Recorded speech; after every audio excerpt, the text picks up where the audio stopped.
Good afternoon, ladies and gentlemen. It is a beautiful day here in Colorado. This is Alejandro Rojas, the Denver Paranormal Science Examiner. People out there enjoying the day, and I am, of course,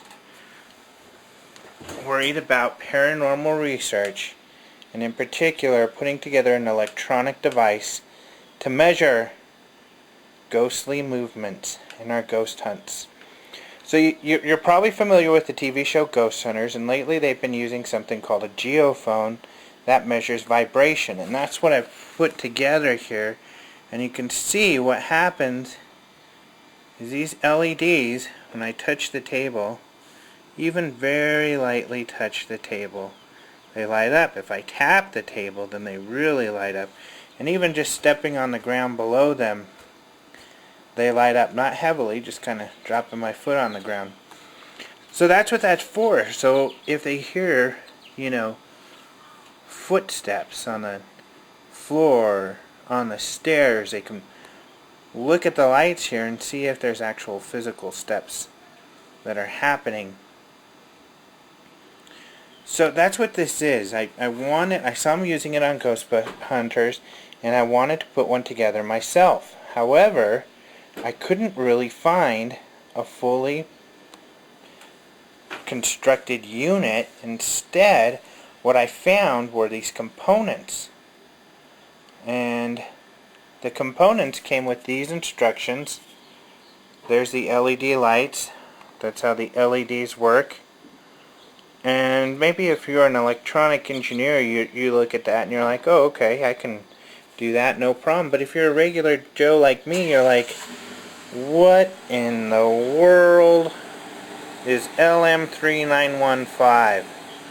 It's got some light instructions here to just really tell you what it does, but nothing on how to put it together. Now this unit comes with, like it says, the vibrational pickup, the electronic meter display with adjustable sensitivity, and a DC power. So it came with that power unit right there. And I believe what you're supposed to do is cut these wires and then plug it in and you can power that thing. I decided not to do that because I didn't want to die.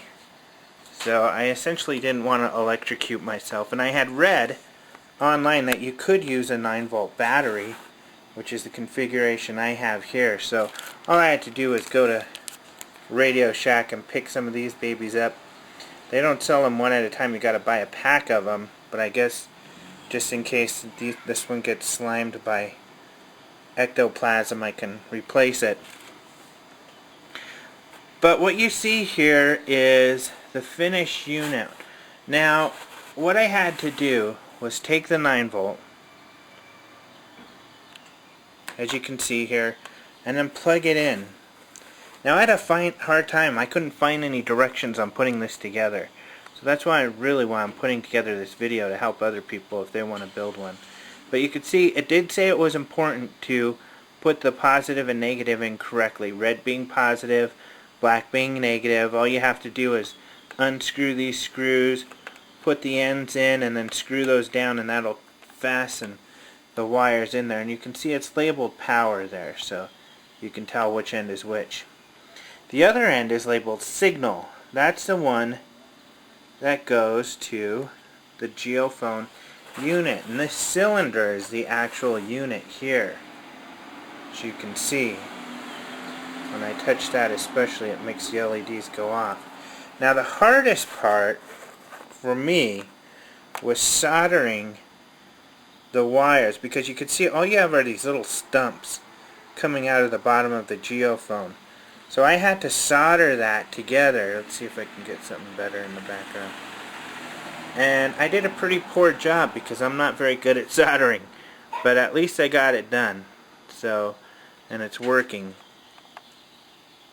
But once I finally did that, was able to solder those together. Actually doesn't take very long because it's just 2 wires. I plugged them in here. It does have a positive and negative.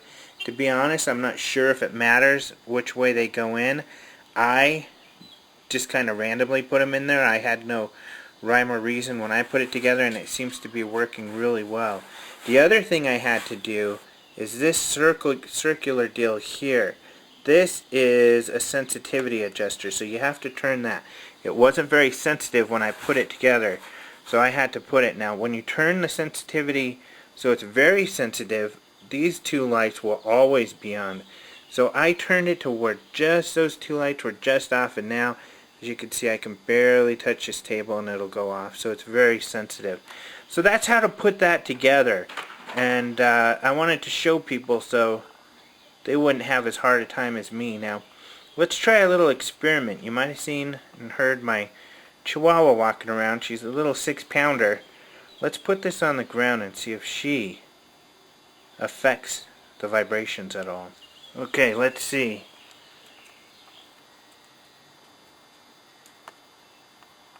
Well, I didn't see her, but if I step, of course I weigh a lot more than 6 pounds. If I take a real step, we see a lot of vibration. She didn't really, let's see, there she goes again.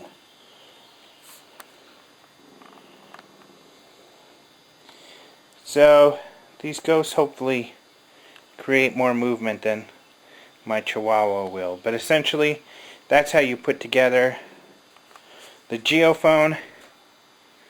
So if you want to add that to your ghost hunting arsenal, there's how to put it together.